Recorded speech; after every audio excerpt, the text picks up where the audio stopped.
আসসালামু আলাইকুম। সবাই কেমন আছেন? আশা করি ভালো আছেন।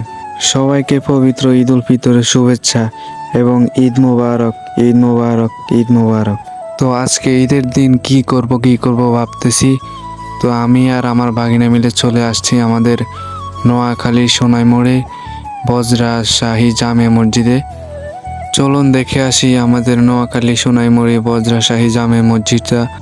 তো আমাদের চ্যানেলে নতুন হয়ে দেখলে সবাই চ্যানেলটি সাবস্ক্রাইব করে দিবেন। তো চলুন ভিডিওটি শুরু করা যাক। তো আমরা হাঁটতে হাঁটতে চলে যাচ্ছি আমাদের সে বিখ্যাত ঐতিহ্যবাহী মসজিদে। আর আমাদের আসতে একটু লেট হয়ে গেছে, আমরা এসেছি জোহরের সময়। তো আজকে জোহরের নামাজটা এই মসজিদে আদায় করব। তো বেশি কথা না বলি, সবাই আমাদের ভিডিও ফুটেজগুলো দেখুন আমাদের এই মসজিদটা কেমন।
ভিডিওটি কেমন হয়েছে সবাই একটু জানাবেন। লাইক, কমেন্ট, শেয়ার এবং সাবস্ক্রাইব করবেন।